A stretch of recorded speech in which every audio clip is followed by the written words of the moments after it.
In this video, we're going to talk about how to find all solutions of secant squared theta minus secant theta minus 2 is equal to 0 on the interval 0 to 2 pi. So this problem is a little bit different from ones we've done before because notice we have two different places where we have a trig term. We have secant squared theta and secant theta. So typically when you have multiple terms that involve a trig function, what you want to do is if you can't combine them into one term, then you want to try to factor, because right now we have three things being combined with addition or subtraction on the left hand side equaling 0, but if we find a way to factor it completely, then we'll just have things multiplied together equaling 0, allowing us to set each of the factors equal to 0 separately and then solve.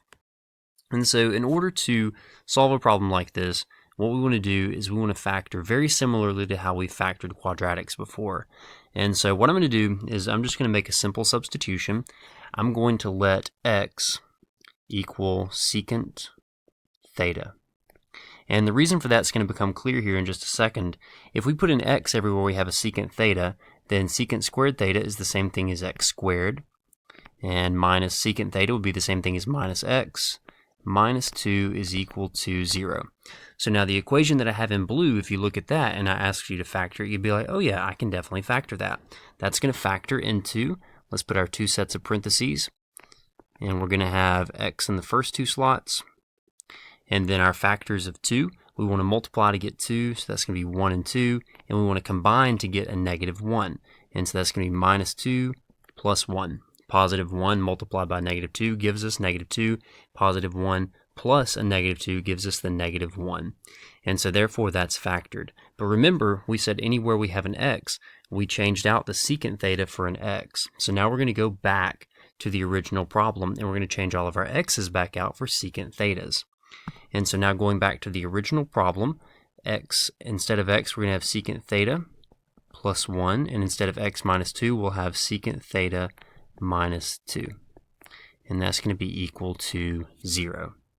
So you can see that we just changed the secant theta out for x, we factored, and then we switched the x back out for the secant theta. So we just made a substitution. Now if you can see how to do this problem without having to make that substitution, that's perfectly good. Go right ahead and do that. But if you need to make the substitution first, it doesn't really add too much in terms of time. So now we factored, and instead of having things being added or subtracted equaling 0, now we have secant theta plus 1 and multiplied by secant theta minus 2. And the product is going to give us 0. So what that means is we can set each of the factors equal to 0 and solve separately using the 0 product property.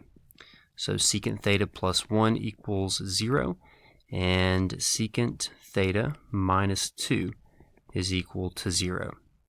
And solving each of these separately, for the first one we're going to subtract 1 from both sides and we get secant theta is equal to negative 1. And the bottom one we're going to add 2 to both sides. That's going to give us secant theta is equal to positive 2. And so now what we want to do, now that we've isolated through factoring and breaking off the factors equal to 0 separately, we've isolated secant theta in two different equations. And so what we're going to do is we're going to use the unit circle to figure out where we have secant theta equaling negative 1 and where we have secant theta equaling 2. So if you want to think of it in terms of secant theta, that's completely okay.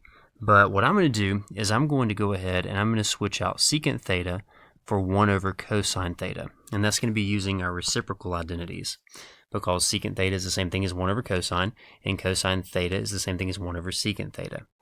So really what we can have here is we can have 1 over cosine theta is going to equal negative 1, and 1 over cosine theta is going to equal 2.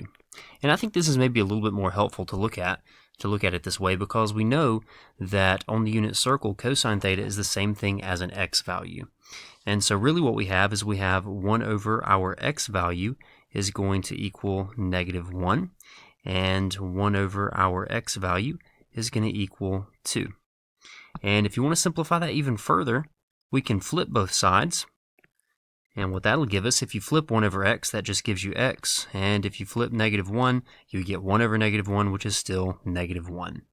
And if you flip 1 over x in the second equation, again you'll have x.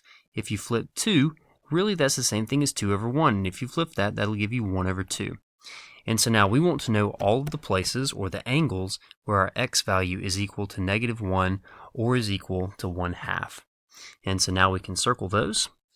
So let's go ahead and figure out all the x values equal to -1 first of all, and that's only going to happen one time, at least between 0 and 2 pi, which is what we're interested in, the original interval, and that's going to be at pi. So our first solution for theta is going to be pi. Now there are going to be other solutions. That's the only one for our first equation, and so we're done here.